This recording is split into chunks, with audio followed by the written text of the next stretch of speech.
Muito bem, sejam todos bem-vindos à nossa jornada bíblica. Esse curso se chama Por Dentro da Bíblia, é um programa de discipulado cristão e treinamento ministerial da nossa Igreja Atos, mas não só dela, de todas as pessoas que queiram conosco compartilhar essa caminhada bíblica. Hoje, a sexta aula, nós estamos estudando um módulo específico que se chama A Antiga Aliança, como é que Deus se relacionou com o ser humano, com os seres humanos na antiga aliança, e claro, nós estamos falando também dos pactos, e hoje principalmente é uma aula que nós vamos falar um pouco mais dos pactos que Deus fez, e por que é que Deus se revela através de pactos e alianças. Nós estamos hoje na sexta aula, estamos compondo esse curso à medida que vamos ministrando, e eu queria começar dizendo a vocês da importância do tema que nós estamos tratando. A primeira delas é, por que nós devemos nos debruçar sobre o que a teologia cristã chama de alianças ou de teologia pactual, os pactos? Por que Deus se relaciona através de alianças e de pactos? Bem, a primeira resposta que nós damos a isso é que Deus é um ser tão diferente de nós. Deus é espírito puro, nós não somos. Deus é um ser que não tem necessidade de nada, nós temos. Deus não pode ser acessado pelos sentidos humanos, o nosso corpo pode. Deus tem o universo todo sob o seu olhar, nós não dominamos nem a nossa vizinhança. Deus é moralmente perfeito, nós não somos. Deus é completamente santo, nós não somos. Deus conhece o futuro, nós não conhecemos.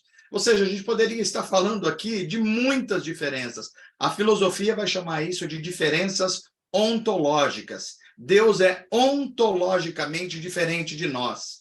E a pergunta é, como é que um Deus tão diferente, tão perfeito, ele se relaciona com seres humanos? Bem, a primeira coisa que nós aprendemos na teologia cristã a esse respeito é que Deus se revelou. Se ele não tivesse se revelado, jamais a gente poderia conhecê-lo. E, portanto, não conheceríamos os princípios pelos quais o Criador criou o mundo e estabeleceu o seu mundo.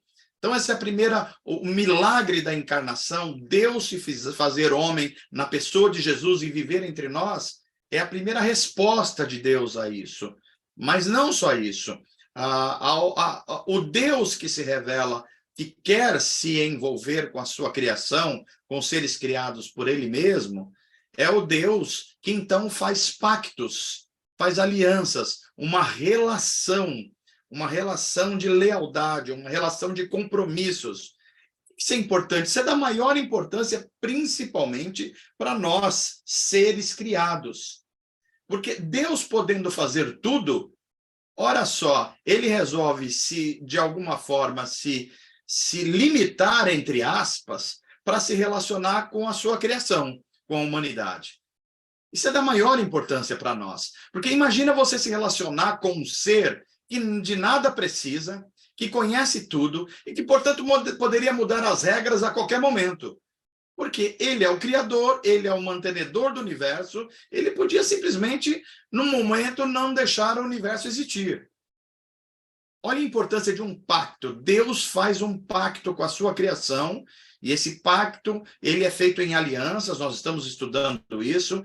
Para quê? Para que nós, seres humanos limitados, possamos nos relacionar com ele, que é ilimitado.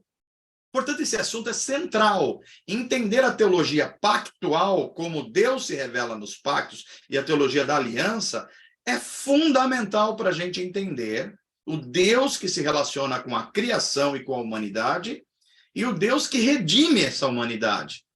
E como Deus está preparando o seu novo mundo, novos céus e nova terra. E como o reino de Deus, ele perpassa todo esse período, ele é um reino que vai se completar no futuro, mas ele já está entre nós. Ele vai cada dia mais entrando no nosso mundo, até que esse reino seja pleno. Então, todo cristão precisa compreender isso. Por quê? Porque isso tem impacto direto na vida. Direto, impactos práticos. Eu vou dar algum exemplo aqui. Por exemplo, Quando nós falamos assim, qual a relação de um cristão hoje com os 10 mandamentos? Ele deve obedecê-los ou não deve obedecê-los por causa da graça e da nova aliança? Isso tem sentido prático direto para nós. Nós devemos observar ou não costumes judaicos, como a circuncisão, como as festas judaicas, como os instrumentos judaicos. Nós devemos usar os nomes que eram usados na adoração judaica ou não? Nós estamos dentro de uma mesma aliança? Não estamos? Tem impacto, percebam que tem impacto prático para nós hoje. Como é o nosso culto? O nosso culto a gente deve chamar de altar, onde fica aquele que fala à comunidade, ou altar era uma coisa da antiga aliança e não existe mais altar hoje? É correto chamar um pastor, uma liderança de sacerdote? Ou sacerdote não cabe na nova aliança? Veja, tem coisas muito práticas, muito práticas. Quando Deus falava através de um profeta, é da mesma forma que fala hoje a um pastor ou um líder espiritual? Há diferenças? O Israel étnico, racial, é o mesmo que Israel espiritual? Tudo isso depende de entender a teologia pactual, a teologia do pacto, ou a teologia aliancista. E é por isso que nós estamos aqui. Veja que, por que eu estou dizendo isso? Porque nós não estamos fazendo aqui apenas um exercício intelectual, um exercício de compreender melhor um livro como a Bíblia. Não é só para a gente ficar mais inteligente, não é para a gente vencer debates. Nós estamos fazendo isso porque isso é central para entender a nova vida trazida por Jesus. É central para entender o que é reino de Deus. Como esse reino de Deus, ele acontece dentro de uma estrutura pactual. É fundamental, portanto, tem efeitos não só práticos para agora, para a nossa vida, como tem efeitos eternos, porque é o plano de Deus desde sempre. Então, vamos lá. Eu peço agora o apoio do Naldo. Naldo, nós vamos começar no slide 10, mas eu queria que você pegasse do slide 1, só para a gente não perder, e você conta 1, 2 e 3 e muda, só para a gente ver, tá bom? Conta assim, olha... O curso é Antiga Aliança e Silêncio Profético. A caminhada, aí estão as razões pelas quais a gente está fazendo o curso.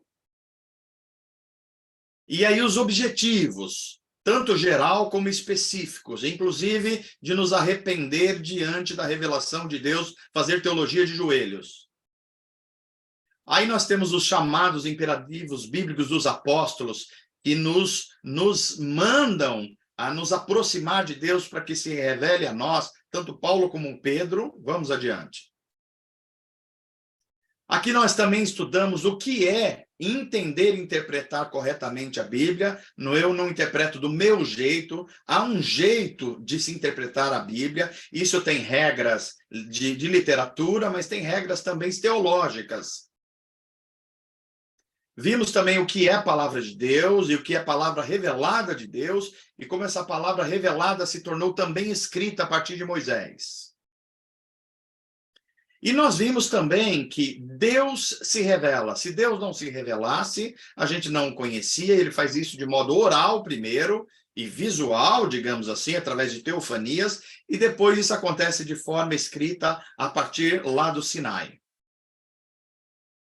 Também vimos que entender a Bíblia Sagrada é entender a grande história que ela conta. No Antigo Testamento, a história da redenção é contada em pelo menos 20 capítulos, que nós já vimos cada um deles. E o Antigo Testamento, que é a Antiga Aliança, ele tem uma arquitetura que precisa ser entendida. Não basta, eu insisto aqui, que não basta você saber a sequência dos livros, os personagens, algumas histórias, tudo isso é importante. Mas o mais importante é entender a arquitetura, o que está acontecendo desde o começo de Gênesis até o final de Malaquias. Então, nós falamos aí de 8 pontos da arquitetura e nós estamos tratando mais enfaticamente do 8, a esperança do Messias que trará restauração a Israel e a todo mundo. Vamos adiante. Aqui, então, nós começamos, de fato, a aula de hoje. Então, olha só, eu havia dito nas aulas anteriores que um sistema teológico, para se estudar a Bíblia Sagrada, você precisa de um sistema teológico. Ah, mas pastor, eu não posso tentar estudar sem um sistema teológico? Bem, se você for tentar estudar sem um sistema teológico, você vai fazer o seu sistema teológico. E acredite, ele vai ser ruim. Por que é melhor um sistema teológico de tradições? Ora, porque homens, mulheres, sábios, profetas, teólogos, pensadores se debruçaram sobre isso. Portanto, é muito mais confiável que o nosso pessoal. Então, basicamente, os cristãos, eles se estruturam para ler a Bíblia Sagrada a partir de dois sistemas teológicos. Talvez você ainda tenha dúvida do que é um sistema teológico. Deixa eu dar um exemplo aqui para ver se te ajuda. Um sistema teológico funciona como um sistema operacional num computador. Ou seja, os softwares, os programas só vão funcionar direito se tiver um sistema operacional. Por exemplo, se uma máquina não tiver um Windows, você não consegue rodar Excel direito, você não consegue rodar o Word, o Access e entre outras coisas. Então, o sistema operacional é o Windows. Aqui é como se a gente falasse assim, o sistema operacional é o sistema teológico. A gente está falando de dois aqui, especificamente. Espero que você usa, por exemplo, o sistema iOS da Apple, ou você usa o sistema o sistema asiático, me fugiu o nome aqui, que é o mais comum, né? Tudo isso são sistemas operacionais que eles estruturam tudo que vem dentro de um corpo em que está sendo analisado e estudado, ok? Então, vamos lá. Principalmente no Brasil, não só no Brasil, mas principalmente no Brasil, nós trabalhamos com dois sistemas teológicos. O primeiro, sistema teológico pactual, ou teologia do pacto, ou ainda chamada teologia da aliança ou das alianças. Quando se fala teologia do pacto ou das alianças, basicamente está falando-se da mesma coisa. O que é que esse sistema diz? Esse sistema diz que Deus, que é ontologicamente diferente da sua criação, ele é de outra natureza, de outra qualidade existencial, ele resolve se relacionar com a sua criação através de pactos, de alianças, para que nós tenhamos referência sobre ele. Não é que ele precisa, é nós que precisamos. Então, ter um pacto relacional com Deus, Criador dos céus e da terra, é um grande privilégio para nós, seres limitados. Então, a teologia pactual diz que Deus se relaciona com os seres humanos através de pactos e alianças. Pactos são basicamente dois: o pacto de obras e o pacto da graça, que nós vamos tentar entender melhor hoje. Na verdade, tem um terceiro pacto, mas eu não vou colocar agora, que pode confundir a cabeça, ele se chama pacto da redenção. Por enquanto, vamos falar de pacto de obras e pacto de graça ou da graça. Se é o sistema teológico pactual, eu já volto a ele. O outro sistema teológico, diferente do pactual, se chama dispensacionalista. E se chama isso porque ele entende que Deus se relaciona com o ser humano através de dispensações. Em cada dispensação, que é um período de tempo na história, Deus se relaciona com os seres humanos de um modo muito específico. Por exemplo, esse sistema vai dizer que Deus se relaciona com os seres humanos através de 7 dispensações. Está aí embaixo, ó: inocência, consciência, governo humano, promessa, lei, graça e milênio ou reino milenar. O que diz basicamente esse sistema? Diz que enquanto Adão não caiu, em Gênesis 3, estávamos na dispensação da inocência. Quando ele experimentou a queda moral e espiritual, Adão entrou no reino da consciência, ou na dispensação da consciência. Quando Deus deu a ordem, depois do dilúvio, para Noé repovoar e multiplicar a terra, entramos então na dispensação do governo humano. Quando Deus chama Abraão e faz uma aliança e uma promessa a ele, então, Gênesis 15, entramos na dispensação da promessa. Quando Deus dá a lei ao povo no Sinai, entramos na dispensação da lei. E essa dispensação da lei, ela vai até a formação da igreja no Novo Testamento. que é a obra de Cristo de morte, ressurreição, ascensão e a descida do Espírito formando a igreja. Então, entrou-se na era da igreja, na dispensação da igreja, ou era da graça. Portanto, a sexta dispensação. Então, conforme sistema teológico, nós estamos na dispensação ou na era da graça ou na dispensação da era da igreja. Qual o próximo passo? Reino milenar, milênio, que conforme esse sistema vai acontecer literalmente por 1000 anos depois do retorno de Cristo a esse mundo. Isso é basicamente o sistema dispensacional, eu volto a ele daqui a pouco.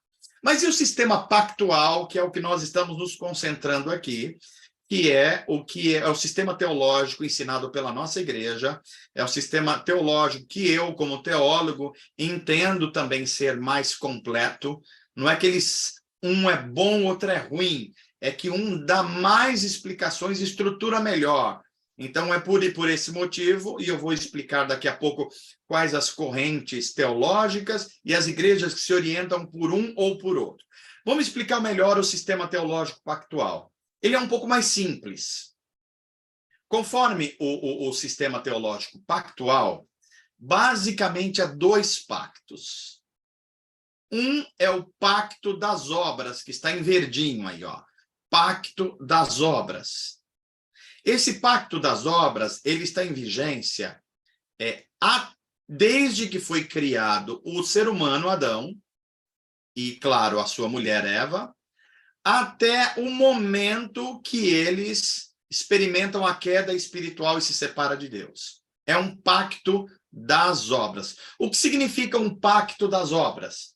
Significa que Deus faz um acordo mútuo entre ele, Deus, e a sua criação. Nesse caso, Adão e Eva. E que acordo é esse? O acordo é, eles terão um jardim para viver. Eles foram criados moralmente puros, mas com a possibilidade, a liberdade, e olha essa palavra, o livre-arbítrio para tomar uma decisão diferente dessa. Eu vou dar uma posição agora que pode parecer um pouco estranho para vocês, mas depois eu explico mais. Em tese, só o primeiro casal teve livre-arbítrio entre os seres humanos. Vou repetir aqui. Em tese, somente o primeiro casal, Adão e Eva, teve livre-arbítrio. Aí você vai falar, não, mas eu faço escolhas hoje. Então, mas isso não é livre-arbítrio. Vou explicar aqui de forma breve, depois eu volto novamente, livre-arbítrio. Livre-arbítrio é a sua capacidade de tomar decisões e fazer escolhas sem ter nenhuma coisa influenciando você. E aí, a gente rapidamente chega à conclusão que só o primeiro casal tinha essa condição. Por quê? Porque depois de Gênesis 3, na queda, todo ser humano tem uma inclinação para o pecado. Portanto, a gente sempre está sendo influenciado por alguma coisa. Não é mais livre-arbítrio. Aí você vai dizer, sim, mas nós fazemos escolhas aí. Sim, isso é livre escolha, mas essa escolha, ela está sempre influenciada a priori. Eu dei um exemplo esse dia de um carro desalinhado. Ela está sempre com uma inclinação. Então, nós não temos mais livre-arbítrio, mas nós temos livre agência, ou seja, nós agimos fazendo escolhas, mas agora influenciado sempre. E, claro, influenciado pelo poder do pecado. Os nascidos de novo têm o poder do Espírito que anula esse poder. E é por isso que eles podem não pecar. Eles são capazes de pecar, mas têm poder para não pecar. Então, pacto de obras é o pacto feito com o primeiro casal até a queda. Como que era esse pacto? Esse pacto era assim, Deus dá todo o bem-fazer para o casal, dá comida, dá o lugar, dá a sua comunhão, dá perfeição, dá tudo isso. E qual é a troca que ele pede? Porque é um pacto, então exige uma via de vai e vem, dupla. Obediência à lei, a obediência ao Criador. E a obediência estava bem estabelecida. Vocês podem comer de todos os frutos das árvores do Éden, mas não podem tocar nem comer, não podem comer da árvore do conhecimento do bem e do mal. Porque no dia que vocês comerem, vocês morrerão. Esse é o pacto. Veja, não tem previsão para o perdão do pecado, Não tem outra chance de redenção. Vocês estão dentro de um ambiente de amor. Se vocês desobedecerem, vocês vão morrer. É assim, o pacto é assim. Ele não tem previsão de sacrifício para perdão de pecados. Não. Não obedecer ao pacto é morrer. É isso. Inclusive morte eterna. Esse é o pacto das obras feito até Adão em sua queda. Agora entenda o pacto da graça. O pacto da graça, preste bem atenção, porque ele tem algumas sutilezas. O pacto da graça começa exatamente em Gênesis 3:15. Mas ele começa como promessa. Ele não é um pacto concluído como é o pacto das obras. É uma promessa. Qual é a promessa? A promessa é que da semente da mulher virá um descendente que trará redenção para a humanidade. Isso é pacto da graça. Veja que nesse pacto não tem mais aquela condição radical do pacto das obras. Não faça. Se fizer, vai morrer. Agora é Deus agindo por conta própria. É por isso que os teólogos dizem que o pacto da graça é um pacto incondicional. No primeiro, Deus age a partir de uma resposta humana. No segundo, Deus age independente da resposta humana. Por isso que ele é chamado pacto da graça. Então, esse pacto da graça começa com a promessa de Gênesis 3:15 e ele vai progressivamente sendo revelado. Ele é revelado primeiro no Adão pós-queda, depois em Noé, depois em Abraão, depois com o povo de Israel e Moisés no Sinai, depois com Davi. Ele vai progressivamente sendo revelado, mas ele não foi estabelecido ainda. Ele está sendo revelado, prometido e revelado. É importante que a gente compreenda isso, porque ele só vai ser completamente...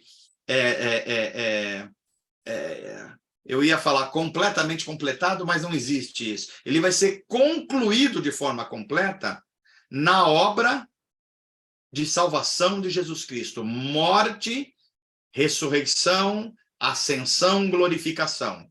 Aí ele se torna pleno. O sangue de Jesus, o sacrifício de Jesus, é que torna esse pacto de fato concluído. E antes? Antes é a promessa nesse sacrifício. Ok? Esse pacto da graça, ele se estrutura dentre duas alianças. Olha, o pacto da graça, duas alianças. O pacto existe desde Gênesis 3 e ele é concluído em Jesus. Mas ele é administrado em duas alianças. A antiga aliança. Essa antiga aliança, olha só, ela tem condições. Ela precisa de obediência. Por quê? Porque ela vai apontar para uma nova aliança. É por isso, por exemplo, que nos 10 mandamentos, na lei de Moisés inteira obedeça e viva, não obedeça e morre. Estamos diante da antiga aliança. Mas já tem uma promessa de redenção antes da antiga aliança. Não podemos esquecer isso. E a nova aliança? A nova aliança já tem uma outra característica. O que o ser humano não conseguia fazer por si só, Deus fez através de Jesus Cristo. Portanto, ele cumpriu a lei. E quem nasce de novo, nasce dentro do pacto da graça e da nova aliança, portanto, já está resolvido o problema da culpa. E agora? Agora ele aprende o caminho da santidade. Então, na antiga aliança, você precisa obedecer para as coisas acontecerem. Na nova aliança, a obediência de Jesus resolveu o problema. E agora? Como nós estamos em Cristo, nós fomos beneficiados pelos méritos de Cristo. Isso é a nova aliança. Você que é estudante da Bíblia já vai começar a perceber que não poucos cristãos não entendem isso. E eles vivem como se estivessem na antiga aliança. Daí a importância de nós entendermos bem a teologia pactual. Não é só para a gente ter mais inteligência, mais sabedoria. É porque isso é vital. Não entender isso é poder viver uma vida religiosa inteira equivocada. Achando que precisamos ser aceitos por Deus para ser amados. Isso é a antiga aliança. Na nova aliança, Deus já nos aceitou. Por quê? Por causa de Jesus. E agora, se nós estamos em Cristo, ou seja, nós estamos em comunhão com Ele, nós nascemos do Espírito, nós estamos no caminho da santificação, nós estamos crescendo no reino de Deus, portanto, nenhuma condenação há para os que estão em Cristo. Paulo está falando dessa nova aliança, que Jeremias é que revela ela de forma mais abrangente. Então, o que eu queria explicar por enquanto nessa tela é isso. Pacto das obras, com o primeiro casal até a queda. Pacto da graça, nasce em promessa na antiga aliança, e depois ele é concluído como realidade na nova aliança. O que vocês precisam entender e gravar nesse momento é isso. Agora a gente vai começar a mergulhar mais fundo. Vamos adiante. Entendendo melhor a teologia do pacto. Em primeiro lugar, essa aliança da redenção. Segura um pouquinho que daqui a pouco eu volto a ela. Pacto das obras nós já vimos no slide anterior. Gênesis 2:17, o homem é criado e ele depois experimenta a queda. E ele sofre os efeitos desse pacto. Pecou, morreu. Não tem previsão para o pecado. Pacto da graça, desde Gênesis 3:15 até Mateus 27:50, quando ele é instituído, concluído de fato. Ok? Mas aí nós estamos falando do pacto da graça, que ele tem duas alianças. Uma antiga aliança baseada na lei e uma nova aliança baseada no evangelho. A antiga aliança é condicional. Por exemplo, Deuteronômio 27:28, se vocês me obedecerem, comerão o melhor dessa terra. Se vocês não me obedecerem, vão experimentar sofrimento, perda. Isso é antiga aliança, é condicional. Nova aliança, incondicional. A gente vai ver o profeta Jeremias falando da nova aliança assim. E eu colocarei um novo coração em vocês. Tirarei o coração de pedra, coloquei um coração de carne. Darei o dom do Espírito a vocês. E vocês vão me conhecer, não vai precisar de ninguém mais ensinar. Olha, é um ato de Deus, ela não é condicional. É Deus que está agindo. Então, é muito importante entender essas duas características. Agora, destrinchando a antiga aliança. A antiga aliança, ela vai se desenvolvendo em alianças menores internas, por assim dizer. E aí o pacto da graça, ele vai sendo progressivamente revelado até chegar na nova aliança, onde ele é plenamente revelado. Então, como é que são essas alianças dentro da antiga aliança? Basicamente 5 alianças.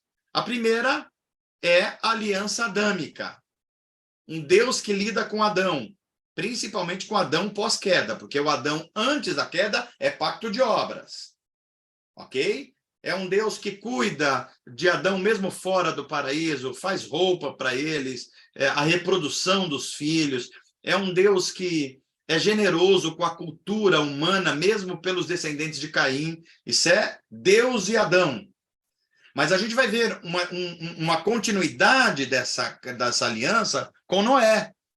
Um Deus que liquida a civilização existente e faz uma nova humanidade a partir de Noé e dá uma ordem para ele multiplicar e encher a terra e faz uma aliança com Noé. Qual é a aliança? Vou preservar a criação e a humanidade. Não vou mais destruir como fiz agora, com água. Isso é aliança com Noé, aliança noática. Aí, em Gênesis 12:15, nós temos a aliança de Deus com Abraão. Essa aliança a gente vai ver com mais cuidado, porque é a mais sofisticada, digamos assim. Porque dentro dela, nós vamos ter duas descendências. A descendência racial natural, que é Israel, e uma descendência espiritual, que vale para todas as famílias da terra. É isso que Deus promete para Abraão. De você vai sair um povo. Esse povo vai trazer um Messias para o mundo. Eu vou dar a esse povo uma lei para eles me conhecerem. Se eles forem fiéis a mim, eu vou dar uma terra onde eles terão leite e mel. Se eles me desobedecerem, eles irão para o exílio. Olha só, isso é antiga aliança com a descendência racial de Abraão. Mas e a descendência espiritual? a descendência espiritual tem promessas muito superiores. Deus não queria dar só a sua lei ao seu povo. Ele queria se conhecer por completo, se revelar inclusive na pessoa de Jesus. Deus não queria prometer apenas uma terra geográfica como Israel. Ele tá prometendo nova criação, novos céus e nova terra. Deus não vai dar um sacerdote limitado porque ele tinha que oferecer sacrifício por si mesmo. E era pecador também, como no sistema sacrificial de Israel. Deus nos deu na nova aliança um sumo sacerdote perfeito, que ele foi o sacrifício, e a sua ressurreição é a prova de que foi um sacrifício definitivo. O pecado não é mais um agente da morte para quem nasceu de novo. Olha quantas diferenças. Depois, mais para frente, em Êxodo 20, nós temos aliança com Moisés e aí com o povo. É uma aliança agora também com um povo, não só com uma pessoa. Deus dá a sua lei escrita para que o povo conheça o seu caráter e proteja a sua própria vida. São as leis para a vida. É a aliança mosaica. E depois, mais para frente, apesar de todos os erros de Israel, Deus ama a Israel e não o abandona e faz uma aliança com Davi, o rei Davi. E qual é essa aliança? Eu amei você, Davi, e você andou comigo apesar dos seus erros. E eu vou dar a você. Eu vou dar a você. Não é porque você é bom, não é porque você é moral. É eu que... Veja o peso dessa aliança de pacto de graça. Eu farei de você uma descendência eterna de reis. Sempre haverá um rei davídico no trono. Sempre haverá. E nós conhecemos que o auge de tudo isso é um rei davídico chamado Jesus Cristo. Olha como tem várias partes dessa aliança dentro de uma aliança total chamada Antiga Aliança. Mas não esqueça, o Pacto da Graça está vigindo em promessa. Ele não é ainda a realidade, mas ele é em promessa. Enquanto está acontecendo a Antiga Aliança aqui. Só quando o Pacto da Graça se encontra com a Nova Aliança, que eles viram uma coisa só. Tá bom? Então vamos lá. Características da teologia do pacto. Primeiro, e isso é muito importante. Para a teologia do pacto, não há dois povos, Israel e igreja. Por que isso é importante? Porque no sistema dispensacionalista, há dois povos separados, com promessas separadas, até com sistema de salvação separados. Na teologia pactual, não. Deus tem um povo só. E esse povo é a igreja de Deus, a igreja de Jesus. No Antigo Testamento, ela é Israel étnico, mas é igreja. E no Novo Testamento, ela é igreja já na Nova Aliança. Mas é um povo só. Um sistema de salvação só. A lei não pode salvar ninguém. Só quem pode salvar é o sacrifício vicário de Cristo. Aí você perguntaria, mas quem morreu no Antigo Testamento? Pois é. A teologia pactual vai dizer que eles morreram e foram salvos por confiar na promessa do Evangelho. Portanto, a lei nunca pôde salvar. Paulo vai explicar isso em Romanos e Gálatas. Só o Evangelho pode salvar. Mas o Evangelho ainda não era conhecido plenamente no Antigo Testamento. Pois é por isso que eles precisavam de uma promessa. A promessa em Gênesis 3,15, do descendente da mulher. A promessa em Gênesis 15 com Abraão. Todas as famílias da terra seriam abençoadas por causa da fé. Essas promessas elas vão sendo cada vez mais reafirmadas. Então, características importantes. Um só povo, pacto da graça vigindo desde Gênesis 3, queda, até ele se tornar realidade completa em Jesus Cristo. Duas alianças. A primeira aliança ela vai progressivamente apontando para a nova aliança, que é melhor, que é superior e que é completa. Quem é que se estrutura a sua teologia, o seu ensino, a sua pastoral por essa teologia? Essa teologia vem pelo menos desde a Reforma Protestante do século XVI, 1500 e pouco.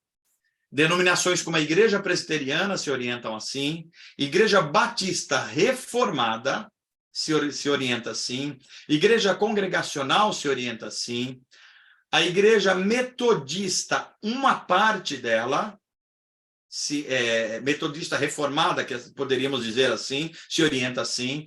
A nossa Igreja Atos se orienta assim teologicamente. E, de forma mais geral, as chamadas igrejas reformadas, ou seja, igrejas oriundas da Reforma Protestante, seguiram as doutrinas da Reforma Protestante, elas se orientam por essa teologia. Teologia pactual, ou teologia do pacto, ou teologia da aliança. Ok? Vamos adiante.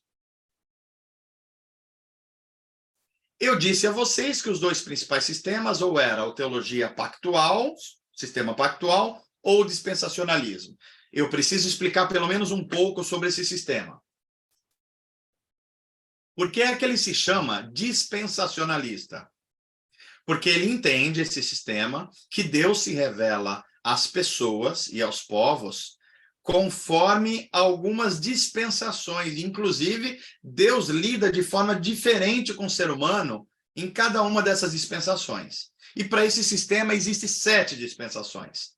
Eu já disse anteriormente, inocência, desde a criação de Adão até a sua queda, consciência, desde depois da queda até a chegada do dilúvio, governo humano, do pós-dilúvio até a Torre de Babel, promessa desde Abraão, a partir de Abraão até a chegada da lei, lei, obviamente, com a chegada da lei, e até Pentecostes.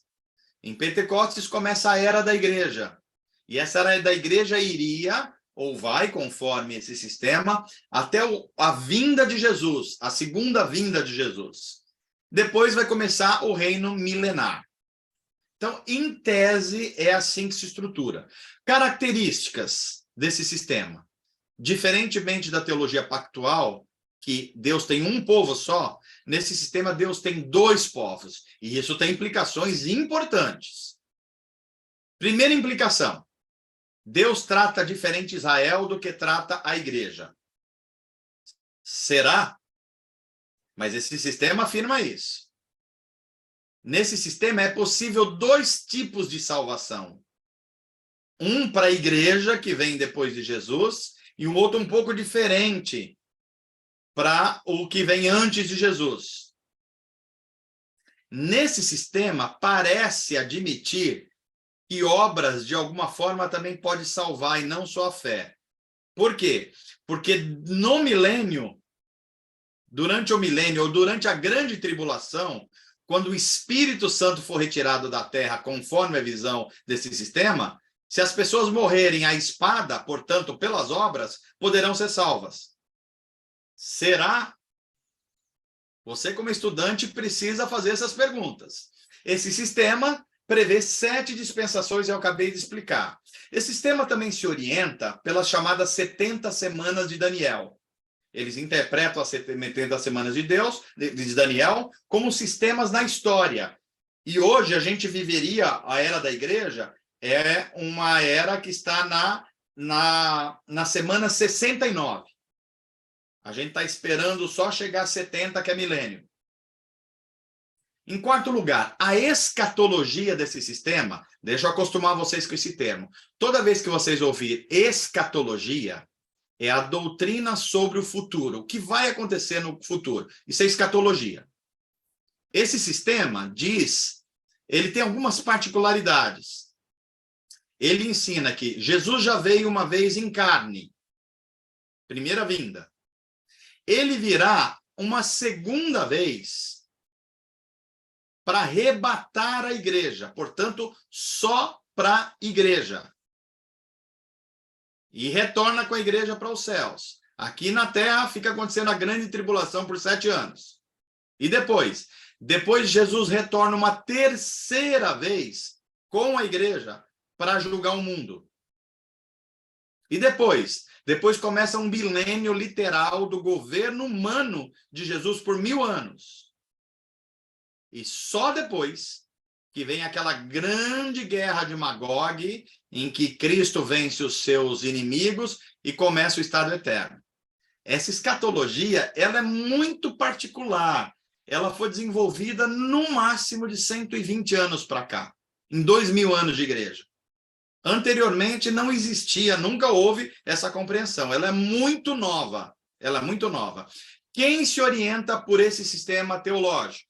Assembleia de Deus, Igreja Quadrangular, Igreja Universal da Graça Mundial, Igreja Renascer e Bola de Neve, os batistas de orientação arminiana, portanto não reformados, chamados batistas gerais, e basicamente todo o movimento pentecostal e neopentecostal.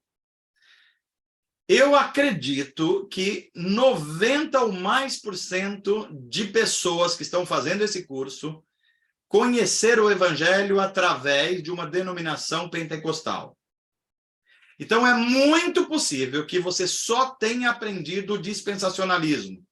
É muito possível. Então, algumas coisas que eu falei aqui são comuns a vocês, e vocês estão se lembrando, e vocês achavam que isso era um ensino único da Bíblia. Não, isso é o ensino de um sistema apenas. E não é o mais antigo, nem o mais tradicional. Então, essas informações que eu queria dar especificamente antes de seguir ensinando agora sobre o sistema pactual, que é o sistema teológico que nós vamos utilizar, que vai nos orientar no restante do nosso estudo aqui. Ok? Vamos adiante. Então, alguns pontos aí, olha, na escatologia. Para o sistema dispensacionalista, Cristo vai voltar 2 vezes agora. Ele vem para arrebatar a igreja, volta para o céu com a igreja, depois volta uma 3ª vez para julgar o mundo. Para a teologia pactual, não. Cristo já volta para colocar fim na história. Segundo ponto. Conforme o dispensacionalismo, a igreja não passará pela chamada grande tribulação. Ela vai ser raptada, arrebatada antes, então não vai passar. Para a teologia pactual, não. A igreja passará pela grande tribulação, ela será provada na grande tribulação. Olha que diferença importante. Terceira diferença, a igreja está entre um parêntese indeterminado de tempo, entre a semana 69 e a semana 70 de Daniel. Lembra que eu falei agora há pouco? Então, a igreja é um intervalo aí. É um plano de Deus que Deus fez na história, conforme sistema, meio que ninguém sabia, Deus teve uma ideia meio que depois da falha de Israel. A teologia pactual vai dizer não. Deus tem um povo só, e a igreja sempre esteve no coração de Deus. Não foi uma segunda ideia, não foi porque Israel falhou, não foi por nada disso. Deus tinha o seu pacto de redenção que vinha muito antes de tudo isso. Então, olha, veja como tem diferenças importantes aqui. Importantes. Vamos adiante. Então, olha só, quando nós falamos de escatologia, doutrina sobre o que vai acontecer no futuro, as chamadas igrejas reformadas, que se orientam pela teologia dos pactos ou pactual, ela se divide, algumas são pré-milenistas, ou seja, elas acreditam que Jesus virá antes do milênio e estabelecerá o milênio. Isso é ser pré-milenista. A volta de Cristo acontece antes do milênio, por isso o pré-milenista. A outra vertente, que é uma explicação chamada amilenista, diz que o milênio ele vai ser de natureza espiritual e ele já está acontecendo na história, está acontecendo logo após a ressurreição. A ressurreição de Jesus inaugurou um novo mundo, que já é milênio. Ele é de natureza espiritual. E há uma terceira corrente, hoje em dia muito mais fraca, com muito menos adeptos, que diz que, primeiro, o mundo já está vivendo uma espécie de milênio, depois ele vai viver um milênio meio literal, e Jesus só vai vir no final do milênio. Por isso que é pós-milenistas. Isso são as igrejas reformadas que se orientam pela teologia, o sistema pactual.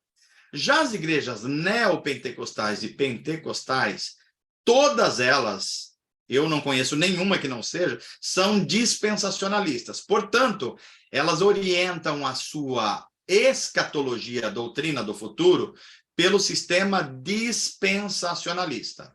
Vou repetir aqui como é a escatologia, a doutrina do futuro desse sistema. Jesus Cristo vai voltar a qualquer momento, vai arrebatar a igreja, ninguém vai ver, a igreja vai com Cristo para os céus, aqui na terra vai ficar acontecendo a grande tribulação, ao final de 7 anos, Jesus volta com a igreja para julgar o mundo. Depois que julgou o mundo, começa o milênio. No milênio as pessoas vão viver mais, vão viver 100 anos, 150 anos, mas as pessoas ainda vão pecar, e as pessoas ainda vão morrer no milênio. Olha só que coisa curiosa. E depois de passado 1000 anos, vai haver a grande guerra final, que é a chamada Guerra de Magog, e Cristo vai vencer os seus adversários, Satanás vai ser jogado no lago de fogo, com a besta, o anticristo, e vai começar o estado eterno. As igrejas neopentecostais e pentecostais do Brasil se orientam por essa teologia. Tá? Estou repetindo aqui para a gente ir gravando. Vamos adiante. Aqui eu só vou sofisticar um pouquinho mais, uma informação só histórica para não confundir. Eu nem ia colocar esse slide, mas vocês são estudantes da Bíblia e é importante que vocês aprendam isso. A maioria das coisas que eu estou dizendo aqui é difícil até aprender em seminários, porque os seminários não têm um curso assim, par e passo, eles são meio soltas as coisas. Então, eu fiz questão de mostrar isso aqui, pelo menos para quem tiver interesse se aprofundar um pouquinho mais. Além do sistema pactual, que é das igrejas mais reformadas, e do sistema teológico dispensacionalista, que é das igrejas mais pentecostais, tem um terceiro sistema que é chamado pactualismo primitivo, que é utilizado pela Igreja Católica Romana. Ele tem algumas diferenças, eu nem vou citar aqui para não confundir a cabeça da gente. Mas olha para esse desenho do lado. Olha só. As igrejas da teologia do pacto... Opa! Volta um pouquinho só, Naldo. Eu acho que foi um pouco adiante. Volta na figura. Aí. As igrejas se orientam pela teologia do pacto. Olha lá. As igrejas protestantes, ó, luterana, anglicana, episcopal, Igreja da Escócia, congregacional, presbiteriana, menonita, cristã reformada e algumas batistas. Né? Agora veja lá, olha, que esse pretinho do Teologia do Pacto, ele entra no outro triângulo, para o outro lado ali, ó. Então, tem uma parte de igreja que uma parte dela se orienta pela teologia do pacto e outra parte se orienta pela teologia do dispensacionalismo. É o caso da Igreja Metodista, Batista, Nazareno, Igreja de Deus, o Adventismo do sétimo dia. Então, uma parte... Então, você pode ter uma igreja batista que se orienta pelo dispensacionalismo e uma igreja batista que se orienta pela teologia pactual. Mas você não vai ver uma igreja presbiteriana que se orienta pela teologia dispensacional. Não vai. É sempre pactual. Tá ok? E aí, olha, as igrejas evangélicas lá em cima, no dispensacional de modo geral, ó, Livre, Pentecostal, Calvário, Irmãos Unidos, Carismática, da Graça, Cristã Missionária, Assembleia de Deus, todas as igrejas pentecostais e neo, praticamente todas dispensacional. Tá? E aí, a novidade aqui é a Igreja Católica Romana. Ela tem um sistema chamado pactualismo primitivo. Eu só estou informando aqui, eu não vou investir tempo nisso, que não é objeto do nosso curso, só informando a vocês, tá bom? Vamos adiante. Vamos entender melhor o que é uma aliança. É Deus se relacionando com seu povo através de um compromisso mútuo. Eu já falei dos benefícios para nós de um Deus que é ilimitado, em tese, se autolimitar para ter um relacionamento com a sua criação, com as suas criaturas. Então, é assim, o Deus que sempre foi confiável, ele nos dá ainda mais elementos para confiar nele, que é estabelecendo alianças conosco. Essas alianças podem ser condicionais, ou seja, ter uma condição, e pode ser incondicionais, ou seja, Deus age soberanamente. E nós vimos que, quando falamos em aliança, nós estamos falando em uma teologia mais ampla, que é a teologia do pacto, ou pacto da graça. Vocês já viram que o pacto da graça, ele começa como promessa em Gênesis 3, ele vai sendo progressivamente revelado até chegar na obra de Jesus na cruz, onde ele se torna concluído. Só que o pacto da graça, ele tem a antiga aliança debaixo dele, que é a aliança feita desde depois da queda até a vinda de Jesus, e a nova aliança, que é a própria vinda e o trabalho de redenção de Jesus Cristo. Vamos entender melhor. A aliança refere-se ao ato de Deus estabelecer livremente um relacionamento de compromisso mútuo com a humanidade. Por meio da aliança, Deus concede bênçãos aos homens. As alianças aparecem na forma condicional, como a antiga, ou incondicional, como a nova. Condicionalmente, como a antiga, Deus abençoa os homens quando obedecem aos termos da aliança. Incondicionalmente, quando Deus concede as suas bênçãos aos seres humanos soberanamente, sem levar em conta esses mesmos termos. Olha aí, já aprofundamos um pouquinho mais. Vamos adiante. Entendendo a antiga aliança, como Deus trata no Antigo Testamento, como ela é um sinal do que virá depois. A antiga aliança tinha como base a lei. O papel da lei na história do povo de Israel era, de um povo que conheceu apenas a escravidão da cultura egípcia durante séculos, reconstituir esse povo como um povo dedicado ao nome de Deus, um povo de Deus. De modo que abandonasse os costumes e a cultura pecaminosa dos egípcios, de onde eles estavam saindo, e não adotassem os costumes e a cultura dos cananeus para onde eles estavam indo. Olha, eles estavam no deserto, recebe a lei. Eles estavam acostumados com a cultura pecaminosa do Egito, eles tinham que esquecer isso. E tinham que estar tão conscientes da lei de Deus dada a eles, para que quando eles chegassem em Canaã, eles também não praticassem idolatria. Nós já sabemos que eles falharam. Mas é importante que a gente compreenda o conceito da antiga aliança. A lei era uma dádiva de Deus para o povo, feito pelo fato de estabelecer um modo como os israelitas teriam de viver. Em comunidade. Como é que eles se organizavam em comunidade que adora a Deus? Como eles se relacionavam um com o outro, os deveres e direitos. E garantir a relação com Deus. Como é que se cultua Deus? Ao mesmo tempo, a lei estabelecia limites que diziam respeito à relação de Israel com as outras nações. Olha, quando vocês forem se relacionar com outras culturas, com outros povos, observe a santidade de Deus. A lei estabelecia isso. Vamos lá, vamos adiante. Uma aliança feita entre o Deus Yahvé, lembra que sempre nós usamos o nome de Deus Yahvé quando nós estamos falando do Deus do Antigo Testamento, o Deus de Israel, ok? Dentro da antiga aliança. Então, essa aliança era feita entre os israelitas, os descendentes de Abraão, que foi chamado o povo da aliança. Uma aliança com os descendentes raciais de Abraão, étnicos. Uma aliança que previa uma espécie de direitos e deveres, que é basicamente Deuteronômio 27 e 28. Bênção e maldição. 4. Yahvé promete proteção, é a parte de Deus, e prosperidade ao povo, aos israelitas, essa é a parte de Deus. Mas ele exigia um monoteísmo, ou seja, um só Deus é o Deus de Israel e da criação. E pactual, ou seja, era um pacto com esse Deus. Exigia obediência à sua lei, porque essa lei ia ser um farol para as nações que não estavam dentro do pacto. 6. É uma aliança intermediada por Moisés. Moisés cumpre um papel de intermediador dessa aliança, que é feita lá no Monte Sinai, por isso é chamado Aliança do Sinai.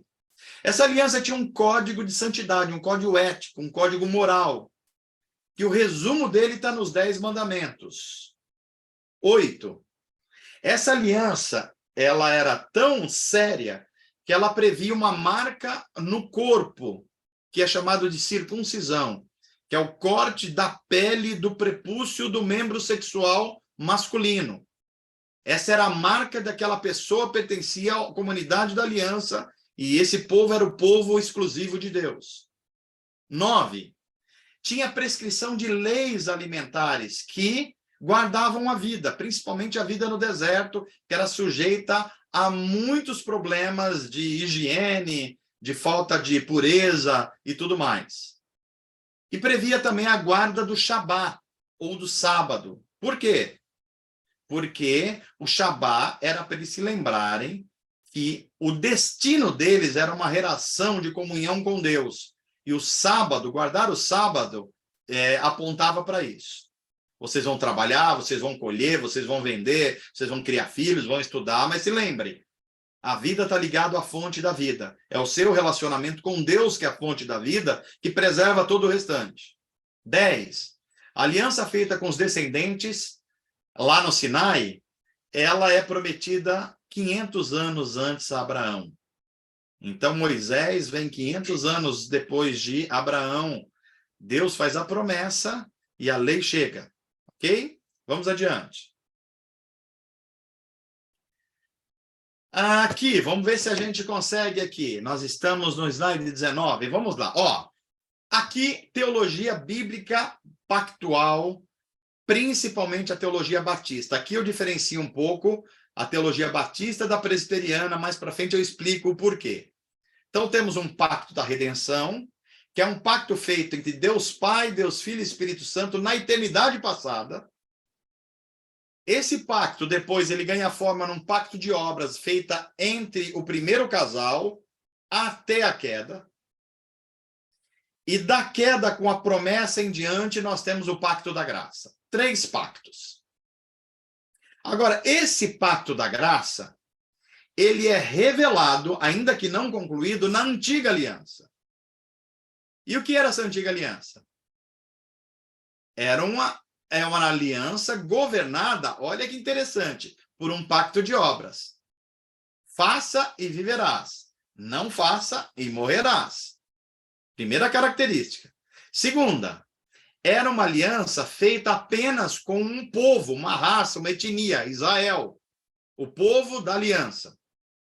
Obviamente, era condicional. Se fizeres isso, acontecerá aquilo.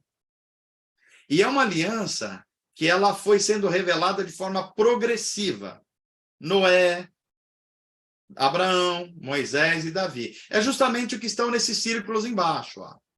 Adão é o cabeça federal. Cabeça federal quer dizer que ele é o representante da raça humana.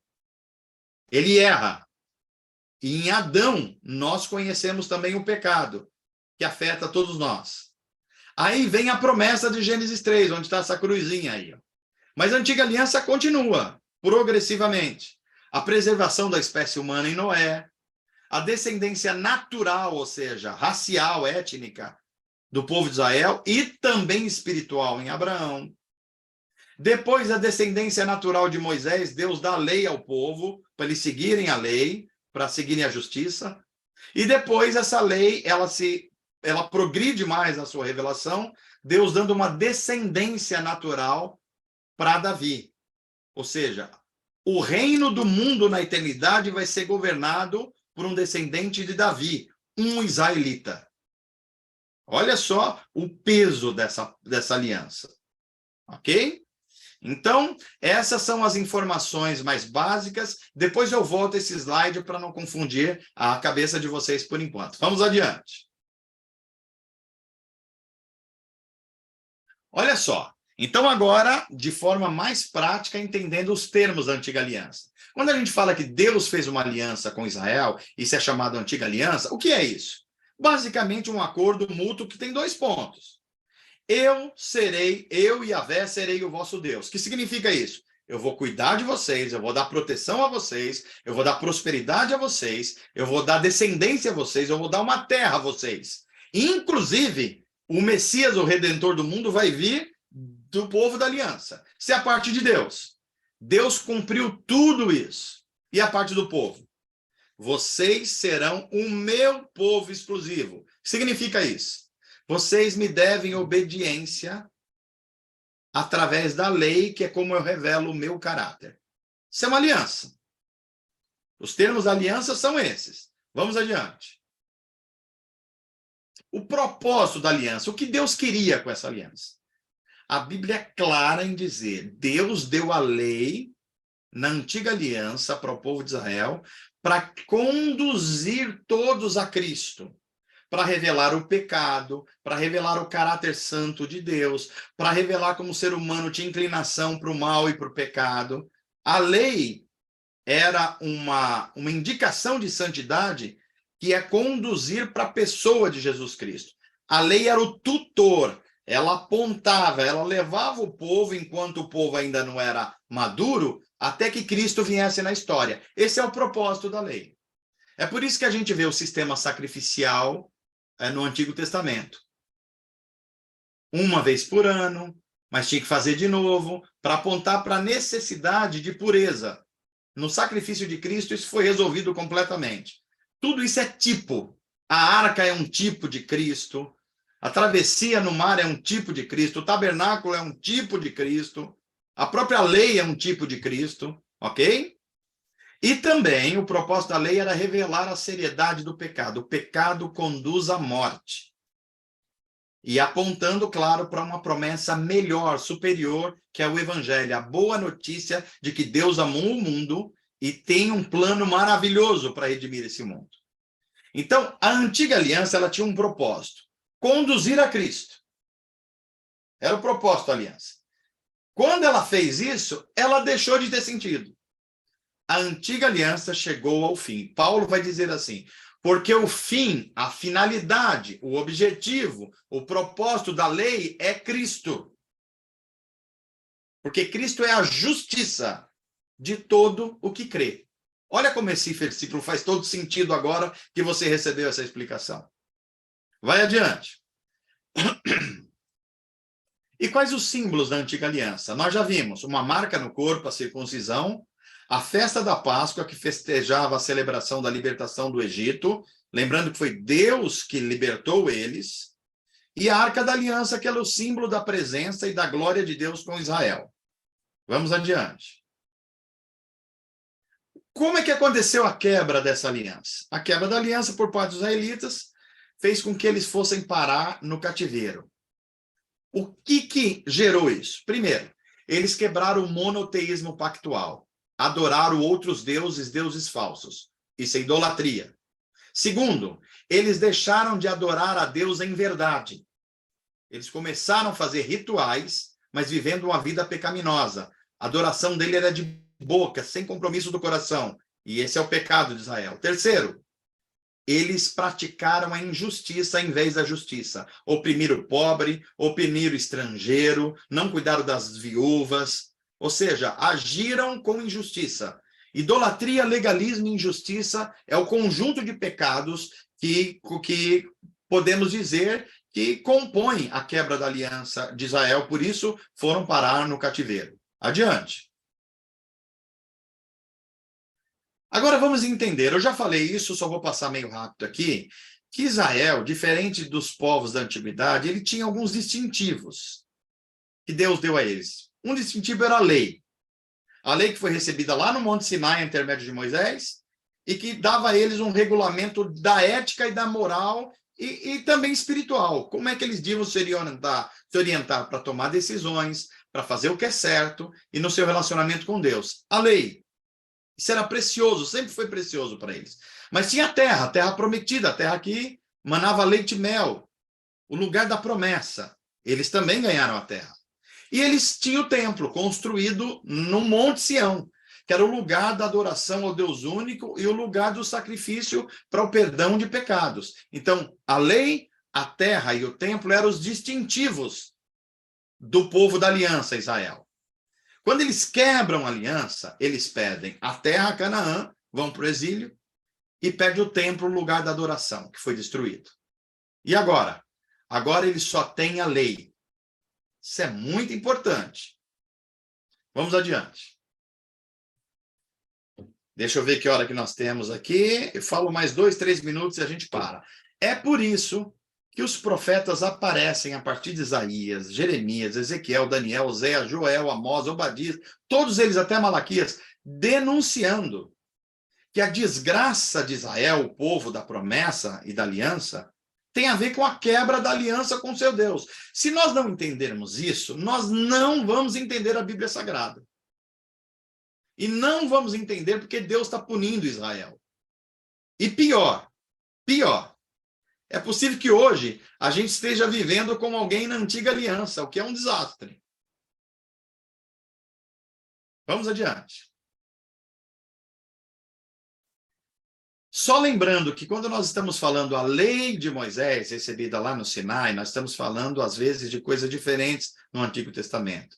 Pode estar falando dos mais de 600 mandamentos, pode estar falando de a lei como um conjunto desses 600 e poucos mandamentos, pode estar falando a lei só como 5 livros da Bíblia, o Pentateuco, e pode estar falando da lei como tudo que acontece no sistema religioso do Antigo Testamento, o sacrifício, tudo aquilo lá, a arca, o tabernáculo. E o resumo da lei, normalmente no Novo Testamento, é os 10 mandamentos, portanto, a parte moral da lei. Vamos adiante. Então, aqui, uma explicação que eu já dei em algum momento, mas eu achei importante a gente revisar. A lei de Moisés era uma lei só, composta de mais de 600 mandamentos. Mas ela tinha 3 grandes divisões. A parte cerimonial, que dizia respeito às leis alimentares, como comer, o que não comer, as leis de higiene pessoal, como purificar o corpo, como lavar as mãos antes de comer, como jogar as fezes fora do arraial para não criar doença, como o sacerdote tinha que se vestir, tudo isso era a parte cerimonial, que apontava para a pureza. A segunda parte da lei era a lei civil, ou seja, como viver em sociedade. Como a nação de Israel estava sob o governo de Yahvé, Deus deveria funcionar. Portanto, a lei civil era a lei política de Israel, por assim dizer. E a terceira parte é a lei moral. O que é certo e o que é errado diante de um Deus perfeito.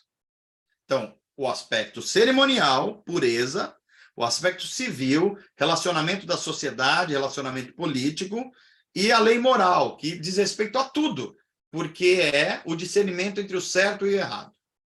Ok? É fundamental entender essas 3 partes da lei. Por quê? Porque na antiga aliança, eles tinham que observar os 3.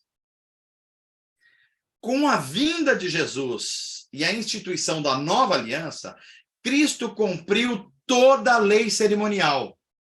Ele agora é referência de pureza. Então, nós não precisamos mais observar isso. Os rituais de pureza, a carne do porco, tomar banho antes de entrar dentro de uma casa, tudo aquilo foi cumprido em Cristo. Portanto, nós que estamos na nova aliança não precisamos mais observar isso.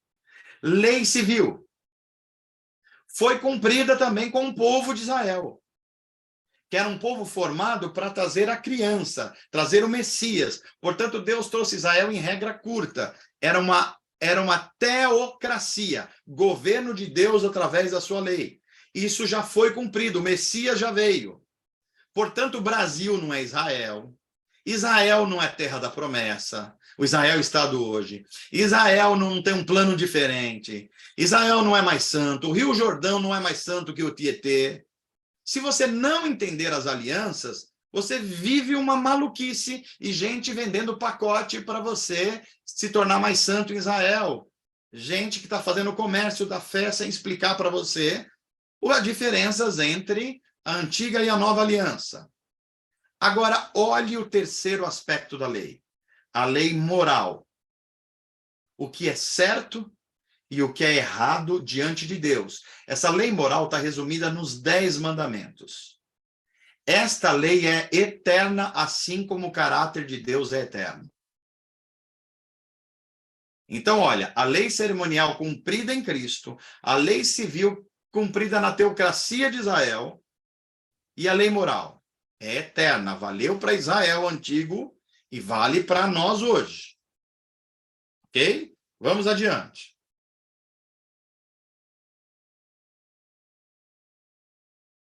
Eu acho que eu paro por aqui. Paro por aqui, senão pode ficar meio pesado no 28, mas a gente já avançou bastante. E nesse momento eu passo a palavra ao Naldo, concluindo a exposição da aula de número 6. Vamos à interação, a perguntas, a questões. Vamos tentar avançar e fixar os conhecimentos e aplicar à própria vida. Com você, Naldo. Maravilha, maravilha. Vamos lá, pessoal. Fiquem à vontade aí para fazer as perguntas, ter algum comentário. Essa é a hora, hein? A semana passada nós tivemos muito comentário, deu para tirar muita dúvida, então deve ter dúvida acumulada aí, pessoal. Vamos lá, fica à vontade.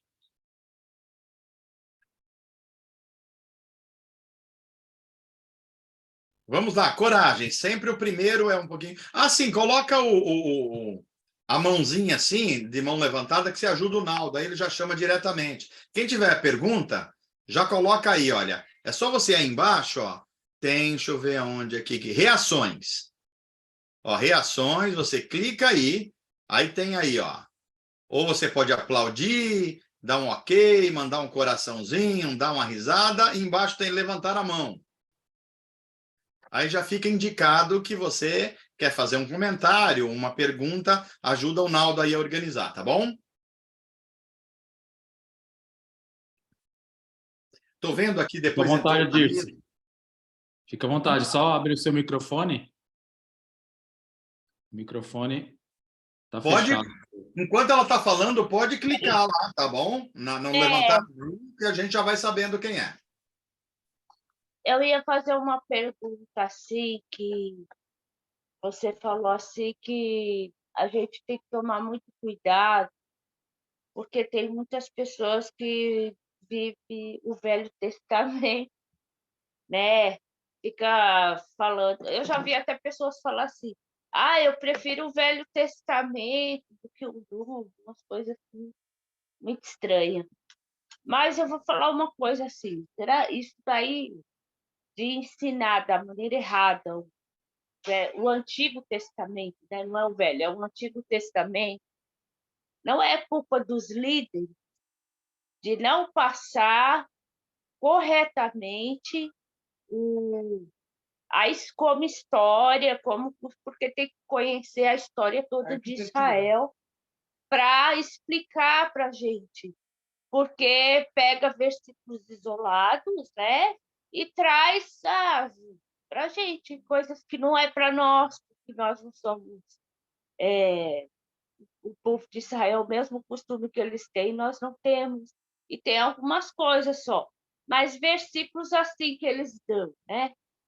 Que nem você falou. Eu já ouvi muitas vezes no começo da conversão, as pessoas falam assim, de Deuteronômio, que fala que se a gente desobedecer todas aquelas leis, que fala lá aquelas 20, os 2 capítulos enormes lá, que é o povo. E a gente ficava super assustado no começo. Eu pensava assim, meu Deus, é muito mandamento. E eu achava que aquilo, sim, era para hoje, era para os tempos de hoje. Hoje, graças a Deus. Você passou a estudar a Bíblia, Dirce, que maravilha! E aí Dirce, eu acho assim, eu acho que é culpa das pessoas, não culpa, né? Falta de entendimento, de estudo dos líderes, que passa, se eles for passar alguma coisa do Antigo Testamento, passar como histórias e saber do costume de Israel, da história de Israel e para que povo foi. Simples assim. Dirce, eu vou fazer algumas observações aqui. O Antigo Testamento e a Antiga Aliança, é importante que a gente repita isso. Não é que eles não são importantes e que eles não fazem sentido para nós que vivemos a nova aliança. Eles são importantes, primeiro, porque eles revelam a história da redenção. Sem a Antiga Aliança, a gente não entender a obra de Cristo. Jamais entender. Então, por isso que elas são importantes, né? Mas veja, os aspectos cerimoniais e os aspectos civis já foram cumpridos em Cristo. É por isso que a gente não precisa observá-los. Porque o Hebreus vai dizer, aquilo era sombra, a realidade é Cristo. Se nós já temos a realidade, não faz sentido a gente estar procurando a sombra. É isso que ele está dizendo. Exatamente. Né? Paulo, por exemplo, Paulo escreve uma carta inteira de Gálatas para explicar isso. E Hebreus é outro livro também que explica isso. Agora, os aspectos morais da lei são eternos, porque eles revelam o caráter de Deus. O que é certo, o que é errado. Aquilo que está nos 10 mandamentos é eterno, porque é a parte moral da lei. Né? Isso é muito importante. Agora, você diz assim, o erro não são das lideranças, são principalmente das lideranças, mas não só da liderança. Eu vou explicar. É da liderança, porque quando você tem um sistema que tem condições, é mais fácil você exercer controle sobre as pessoas. Olha o que era a antiga aliança. Era uma parte de combinação mútua entre Deus e o povo. Se o povo fizesse de um jeito, recebia a bênção. Se o povo fizesse de outro jeito, recebia a maldição. Mas sempre tinha um intermediador. Quem era na antiga aliança? Moisés. O que pastores têm feito de forma assim terrível no nosso tempo? Eles se tornaram intermediadores. Então, você quer ir a Deus, quer receber a Deus de Deus, vai passar por mim, pela minha igreja, pela minha denominação, pela minha fogueira santa, pelo meu porta ungida, pela Shekinah não sei da onde, pelo óleo não sei da onde. Isso é a antiga aliança. Aí alguém falaria assim, mas por que eles estão fazendo esse absurdo? Ora, primeiro, porque é importante para o controle religioso de quem está liderando isso. Mas não é só para ele, não. Veja, quem vai nessas campanhas, igrejas e nesses sistemas, ele está com dois pensamentos. Ele quer se dar bem. Ele quer controlar as coisas. Como é que eu controlo? Eu dou o que me pedem e eu tenho o que eu quero. Portanto, se eu quero o meu novo amor, eu pago um dinheiro na campanha do amor novo e obtenho o que eu quero. Ora, se eu obtenho o que eu quero utilizando um meio, Deus não é um fim, Deus é um meio. Então, o meu Deus é o meu novo amor, não é Deus. Eu estou utilizando Deus para atingir. Congresso do Sucesso Empresarial, venha para você receber a palavra de Deus para atingir o seu objetivo. Ora, quem é o Deus? O Deus é a riqueza material. E Deus? Deus é só um intermediário para você atingir o seu fim. E o primeiro mandamento da lei é: não terás outros deuses perante mim. Olha como é sério isso. Agora eu vou tocar num ponto aqui meio nevrálgico, mas nós somos estudantes da Bíblia. Você vai ver principalmente as igrejas na televisão fazendo campanhas. Então, campanhas do ano de Neemias, campanha do ano de Isaías, campanha do ano de Esther, campanha de Abraão e os 318. Agora, você já ouviu em algum lugar campanha de Estevão, que é a nova aliança? Venha para cá, seja Marte e morra. Já viram em algum lugar isso? Não. Essa é a razão porque esses eventos atraem tanta gente. Porque o nosso coração humano é caído. Eu não consigo conviver bem com a graça que me diz que tudo que me chega de bem e de bom vem de Deus. Não é mérito meu. A gente não gosta disso, gente, no final da história. Você quer merecer. Por que eu comprei o carro novo? Porque eu trabalhei, o outro não trabalhou. Por que eu me formei não sei o quê? Porque eu sou mais esforçado. A gente quer merecer, a gente não quer a graça. A gente quer o pacto de obras. A gente quer fazer jus. Eu consegui a minha salvação, não foi Deus. Deus era praticamente obrigado a me salvar porque eu andei certinho. Eu dei o dízimo, eu vesti o terno, eu cantei o hino da harpa, eu não raspei a perna, eu não usei o brinco. Sou eu, as minhas obras estão me salvando. O coração humano puxa para isso. Aí quando vem a teologia da graça, a nova aliança, e fala assim, você nem estaria vivo se Cristo não morresse por você.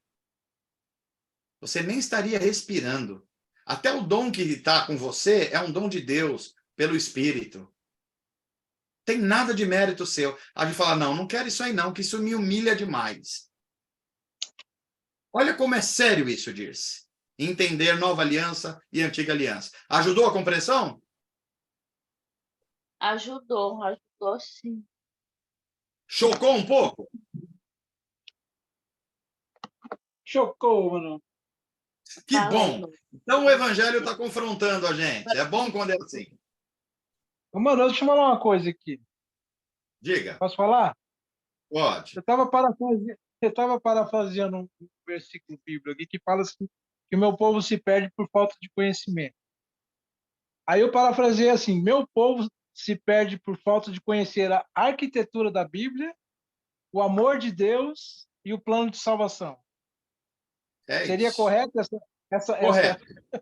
Correto. correto, né, mano? Correto. Eu diria que dá para a gente colocar de forma ainda mais canônica com o texto bíblico, porque quando a Bíblia diz assim, o meu povo está se perdendo porque não me conhece.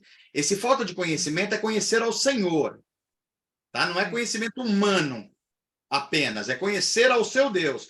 Quando Jeremias fala da nova aliança, em Jeremias 31, Antônio, ele vai dizer assim, chegará um tempo que eu vou trocar o coração desse povo. Eu vou implantar a minha lei no coração e na mente deles.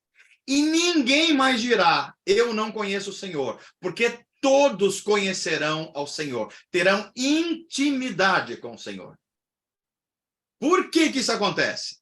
Por causa do dom do Espírito. Sem o dom do Espírito, ninguém consegue conhecer o Senhor. Ok? Ok. Então, conhecer ao Senhor é símbolo de ter o dom do Espírito, de ser cheio do Espírito Santo e de receber um novo nascimento pelo Espírito Santo. Ok? Ok. Perfeito, pessoal. Fique à vontade. Tem mais perguntas aí?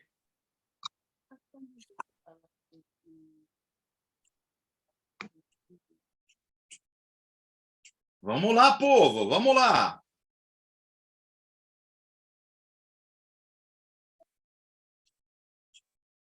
Todo mundo quietinho, ninguém nem levantou a mão aí, Naldo? Não, não. Todo mundo... Ó, quando não levanta a mão, a gente fica com aquela impressão assim. Ouviram e entenderam, e aí graças a Deus por isso. Ouviram e não entenderam, então não sabe nem o que perguntar.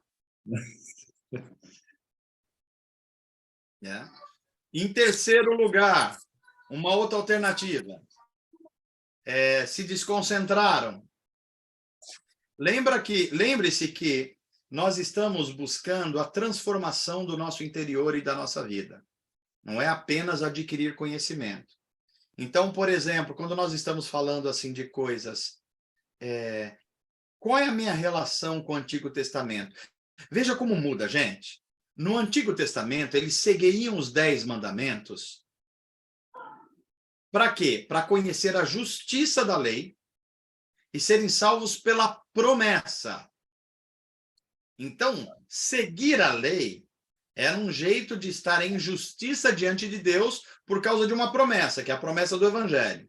Na nova aliança, não é mais promessa. A promessa se tornou realidade em Jesus e no seu sacrifício. Então, eu não preciso mais olhar para o Antigo Testamento, já que Jesus veio e cumpriu. Não! Eu continuo olhando para os 10 mandamentos, mas de forma diferente. Olha que interessante. Eu olhava para os 10 mandamentos para ser salvo. Agora eu olho para os 10 mandamentos porque eu sou salvo. Entendeu a diferença entre uma coisa e outra? São os mesmos 10 mandamentos. É a mesma lei moral. Mas de um lado da aliança funciona de um jeito. Do lado da aliança funciona do outro. Talvez ajude aí para mais alguma dúvida ou explicação ou comentário. Manu, Oi, Elton, vamos lá.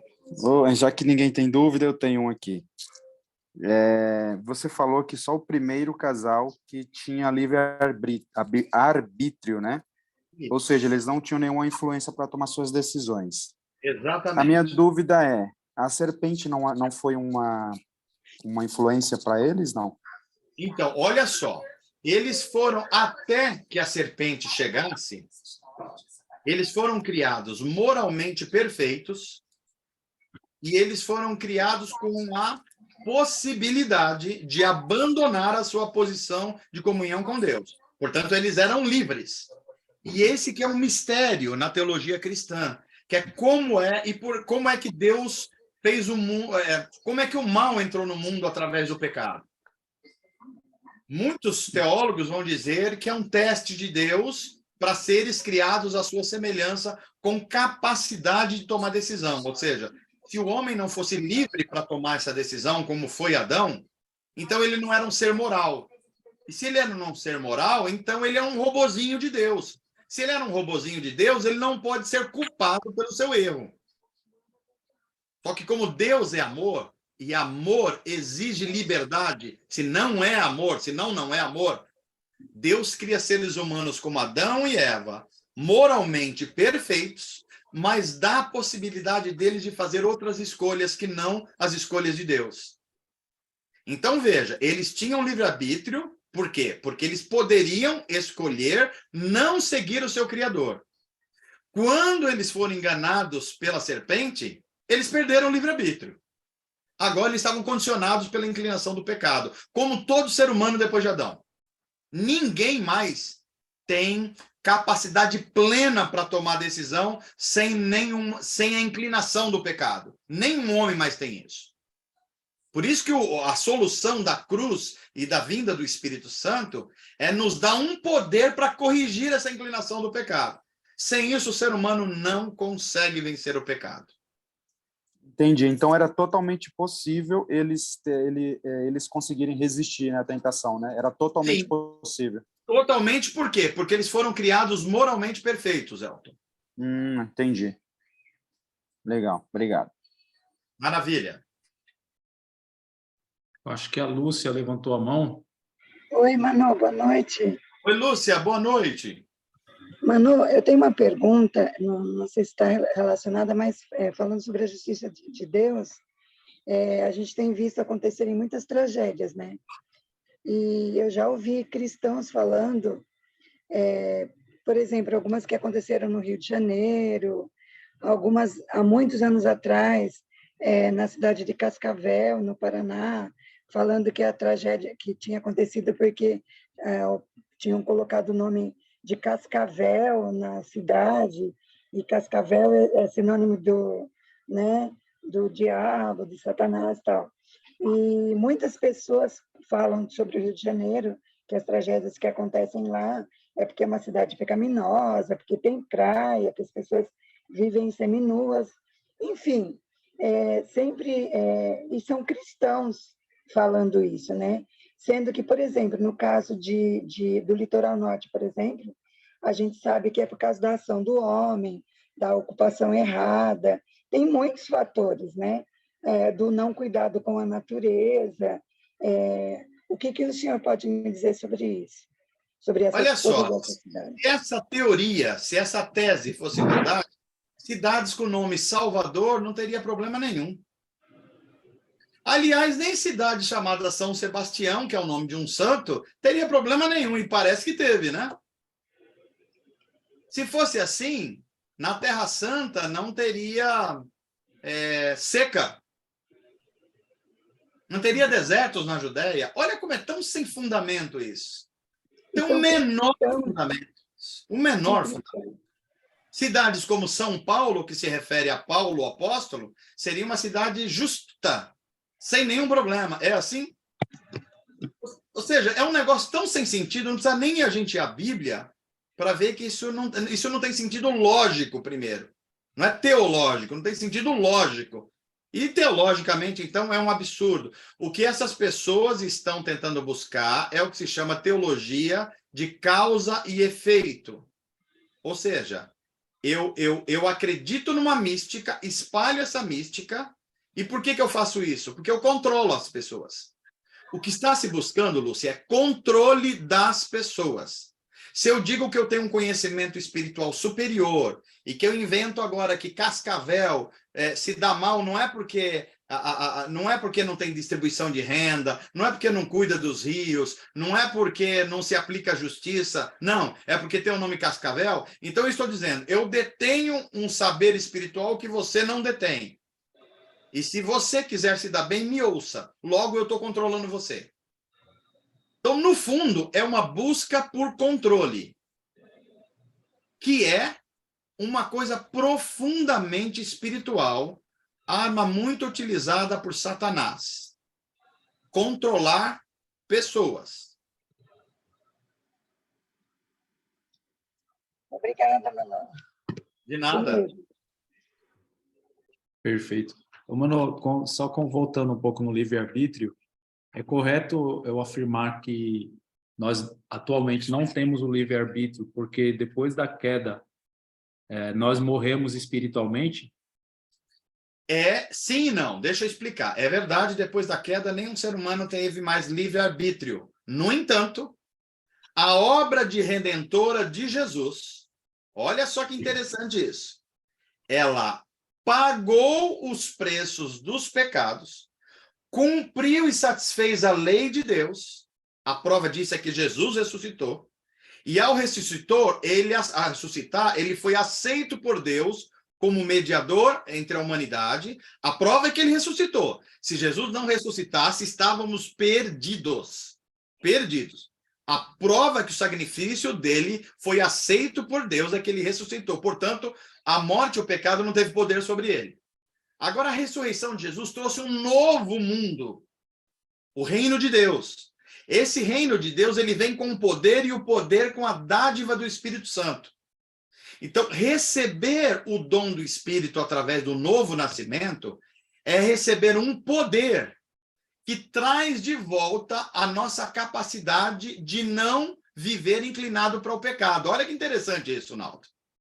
Todo ser humano é inclinado para o pecado. Os que receberam Cristo e nasceram do Espírito recebem um poder para fazer a correção disso.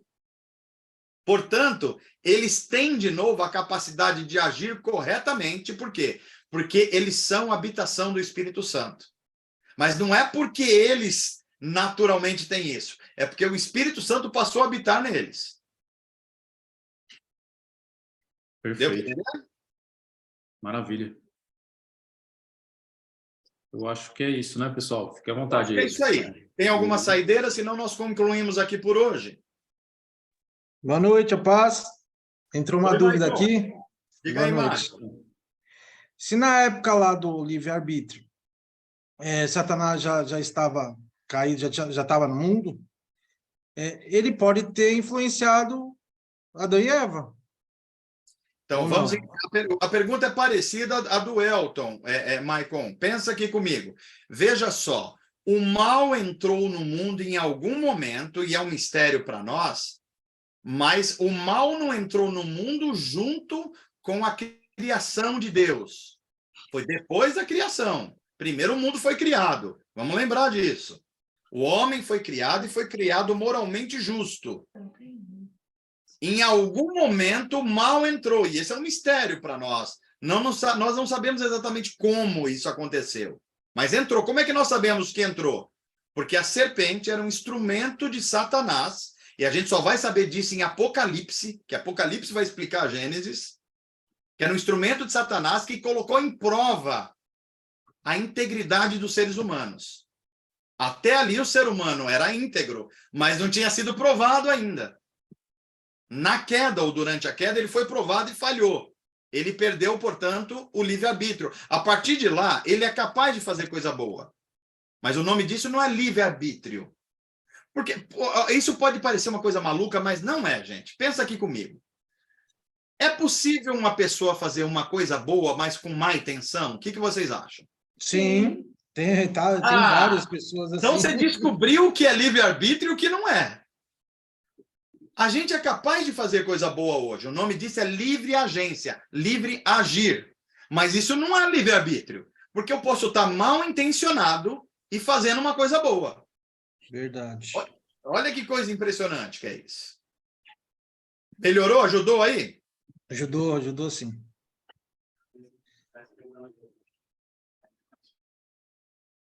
Então, ok. Como o nosso horário está meio apertado, só se tiver uma saideira rápida aí, se não tiver, nós vamos partir para a conclusão. Não tem? Então, ok, gente. Deus abençoe vocês, uma grande alegria a gente voltar para esse tempo. Eu, de novo, sugiro que vocês, se puderem, assistam essa aula mais uma vez, quando estiverem meio que dirigindo, um fone aqui no ouvido, estiverem numa fila, lavando louça, porque nós estamos aqui fazendo... estamos mergulhando num oceano mais profundo. E nós vivemos numa época no Brasil que a gente teve muita dificuldade com o ensino bíblico genuíno. E nós crescemos uma geração inteira com muitas dificuldades de compreender as profundidades do Evangelho. E isso teve implicação em casamentos ruins, em vida profissional equivocada, em tentando fazer Deus nos aceitar. Pensamentos equivocados sobre a fé e sobre a vida. Então, revejam para que a gente cresça na graça e no conhecimento do Senhor, o nosso Deus. Dito isso, concluímos a aula de número 6. E brecamos também a gravação.